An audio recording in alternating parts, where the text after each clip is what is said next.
What's going on, everybody? Welcome back to Big D Energy on the Woodward Sports Network.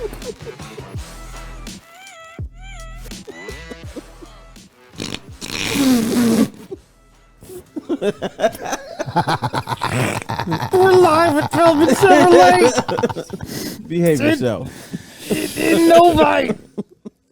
Michigan's #1 Chevy dealer.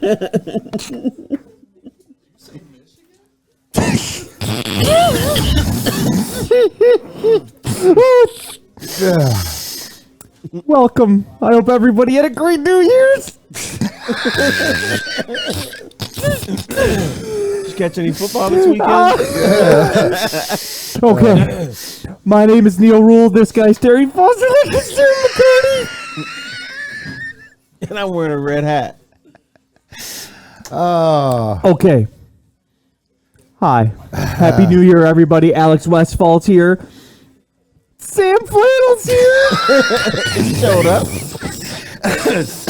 Did you guys see that Michigan basketball game on Sunday? Oh my God! They in their conference home opener, 81-46 against Maryland. Hunter Dickinson, 32-12. Are you kidding me?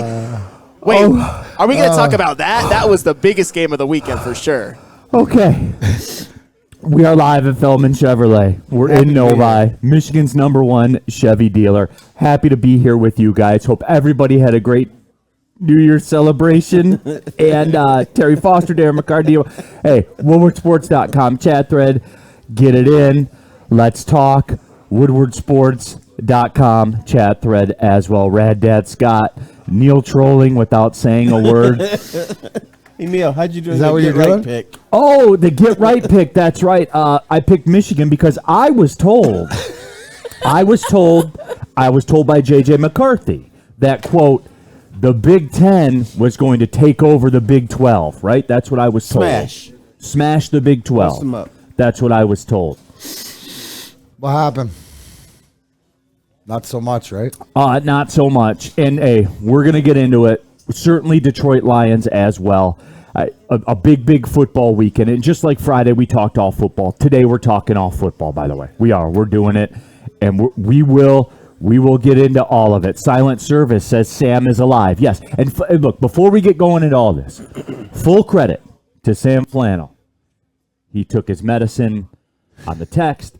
He took his medicine on Twitter. He's taking his medicine now. You are here. So before we get into this, and before Sam Flannel physically cracks the way that every single Michigan person ever has cracked at some point this weekend, be it the refs, be it conspiracy theories against Michigan. Tell me, Sam, why does the NCAA hate Michigan? They don't hate Michigan. That was honestly, guys, you can't throw 2 pick sixes and have 2 empty possessions inside the TCU 3-yard line and win a game. They did not deserve to win that game. And I know a lot of people are going to talk about the refs and the Roman Wilson call, which I do think was a bad call, but here's a good idea, guys. When it's 1st and goal from the inch line, maybe don't give the ball to a freaking linebacker masquerading as a running back on a quick handoff. Maybe don't do that. Maybe give it to Donovan Edwards and go behind that Joe Moore a winning offensive line, or maybe quarterback sneak it with J.J. McCarthy.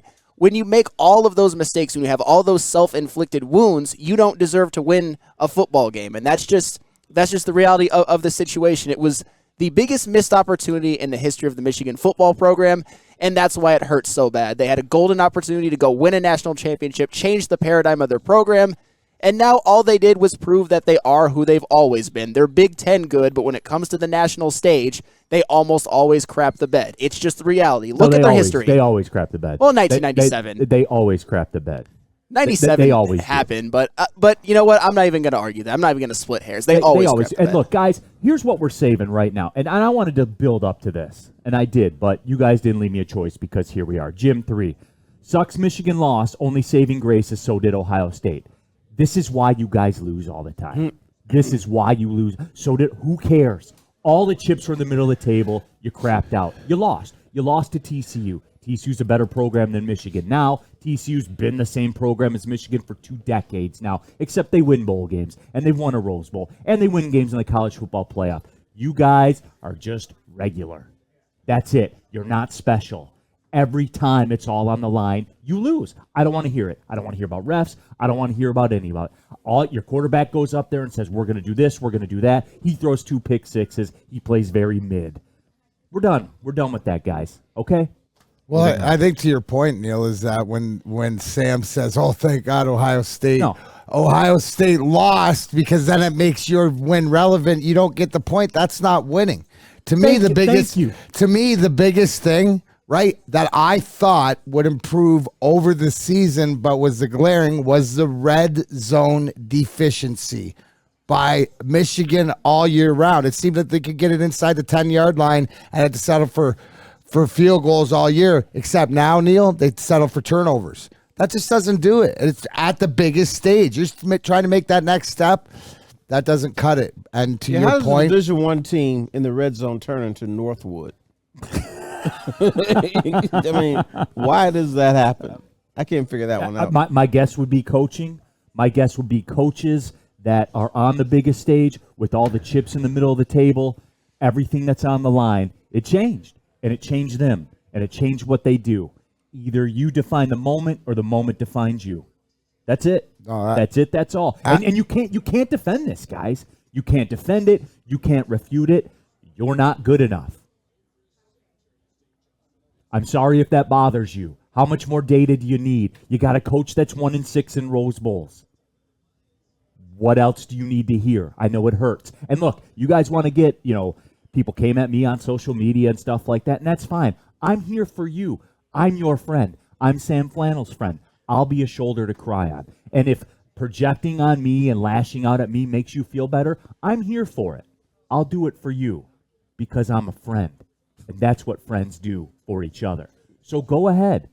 But when all that's over, you still never win when it matters most. You don't. And I told you guys this in July, and mark me here, guys. I said this in July. I said it in September. I said it last month. Your schedule puts you in the playoffs, no matter what. But then but you see how it can be your Achilles heel because you don't play anybody. Yep. But then you're on your own once you get there, and you don't control it, and you don't get to play every game at home.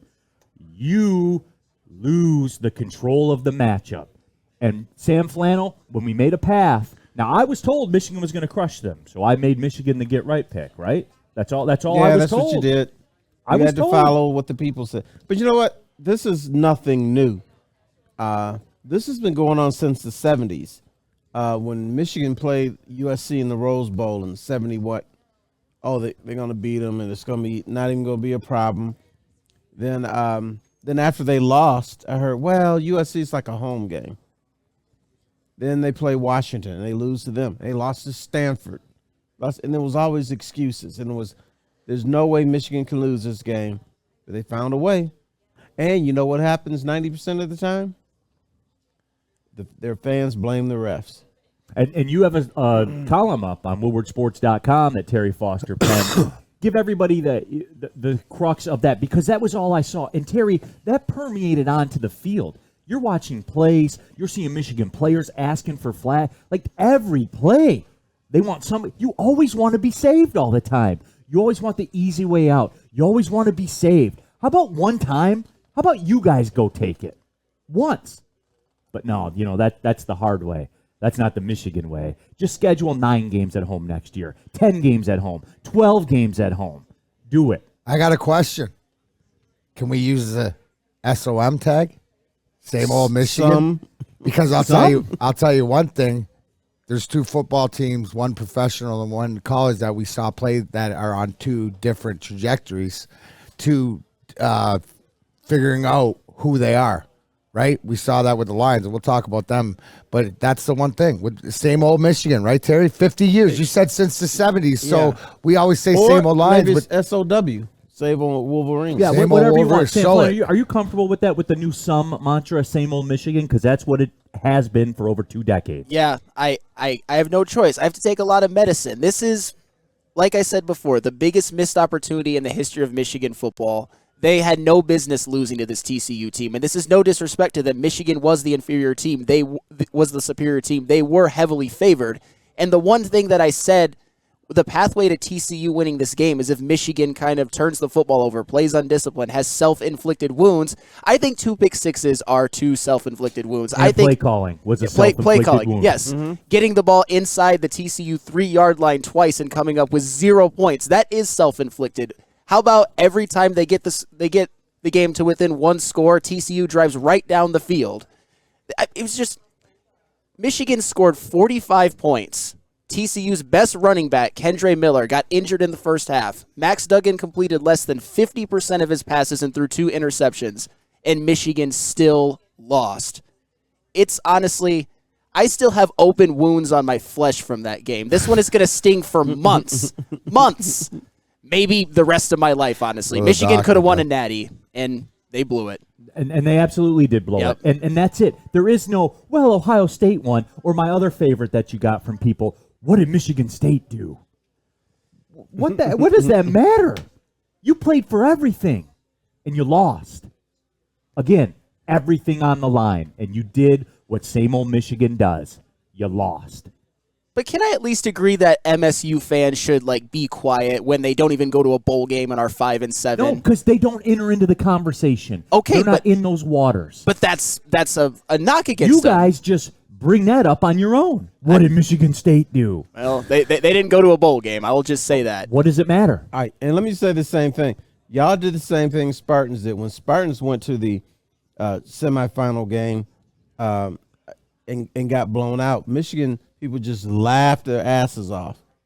You weren't in it, so it's the same thing. It's not quite. Michigan won 10 games that year. I mean, I didn't go to the playoff. That's fair, and I wasn't one of those people that knocked on Michigan State for getting there and losing. I'm happy they did lose, but at least they got there. But this was not one of those, it's good. Michigan wasn't supposed to be happy to be there. Last year, you could maybe claim that was the case. They lost to one of the greatest college defenses of all time. But this year, they lost to TCU. TCU had never, the Big 12 Conference as a whole had never won a college football playoff game. Till they got to play Michigan. Same old Michigan. God. You see it setting. You see it setting in on them, D-Man.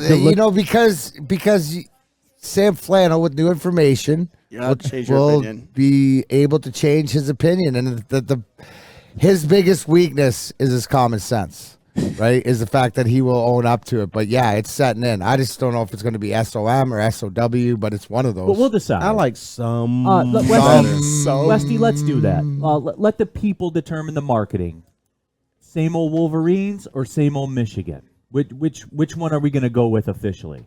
Because that's tried and true. Because the Detroit Lions on the other side, they did what they were asked. Yep. They came out and they dominated. The Chicago Bears ran 2 plays from the 9:20 mark of the second quarter to about the 10-minute mark of the third quarter. That was the most dominating performance I've ever seen by the Lions. The Bears got choked out. They got taken to the mat and choked out. And they came out hard. They did. came out hard, but when we forced that fumble and folded Fields up, you could tell that you give them a reason to quit. That's what the Lions did. They went out there and they punched him in the mouth, just like they got punched in the mouth the week before. But yes, was that 2 absolute polar opposites of game calling from the Lions coaching staff, offense and defense, to the Michigan? Because I think that it was brought up great in the woodwardsports.com chat thread, is that the offensive calling was awful, but how about the defensive calling? The blitz, they couldn't get home. They couldn't figure it out. I know they had 2 picks and stuff like that, but it was too little too late. Especially when your quarterback's giving up pick sixes. And Max Duggan, we can get into it. Every time Michigan tried to dial up a blitz, he would throw it where the blitz came from. It was masterful, Sam Flannel. It was masterful. Yeah. Masterful. Yes, that wasn't it was. masterful. Yes, it was. He made a couple of throws. Pounded Michigan. They did. At the point of attack. 265 yards rushing by little old Big 12 TCU, where all they can do is just run around and they don't play defense. Aren't you, is anybody else just not sitting here with what we hear, what we're told all the time, the best offensive line in college football or the Big Ten and all this, that, and then you can't, when it matters the most, well, you got it down there. You're actually playing somebody. Last year they won the award, then they play Georgia and they get mollywopped. This year, they play the Big Ten, and they appear to be the best offensive line in the nation. Then they play TCU with their 150-pound defensive tackles. They can't do anything. WoodwardSports.com chat thread. Jojo Rofo. Harbaugh was training for that Denver Broncos job. We'll ask Sam Flannel about that too. Cody Engel. Michigan gave up 264 yards of rushing. 100% they did.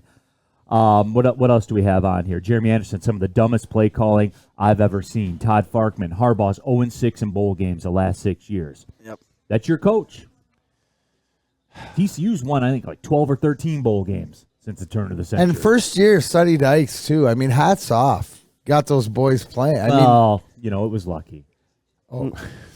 It was. Yeah, that's what I was told. Yeah, it was lucky. The refs, right? Yeah. The refs. Todd say, Neil feeling bad for Wolverine fans, I see. No, Todd, when you play for these stakes, this is the game. There is no second place. There is no, we won the Big Ten. There is no, what did Michigan State do? No, you had your shot, you lost. You know what it's like? It's like poker, right? You're playing you turn on YouTube or all these TV and you see these big games and they're playing poker for $100,000. Well, in poker, right, they're playing like 100, 200 no limit blinds. This is the real deal. This ain't 1-2. No. You can't just lose 200. You're not down in your little everything. Conference game. This is everything. The bright lights is shining. And this is the best. Do you remember that time when you guys lost to the Devils in the Stanley Cup championship and you just stood up there and you thought, well, we won the President's Cup, so that's a pretty good season. You know what I say about that when I do my stand up and I'm going through that story is that I say, and then 93 win the President's Cup, lose to San Jose, get to the finals and stuff like that. People start cheering President's Cup. I'm like, no, that's not winning. We don't cheer President's Cups. It's great. Michigan fans do all the time.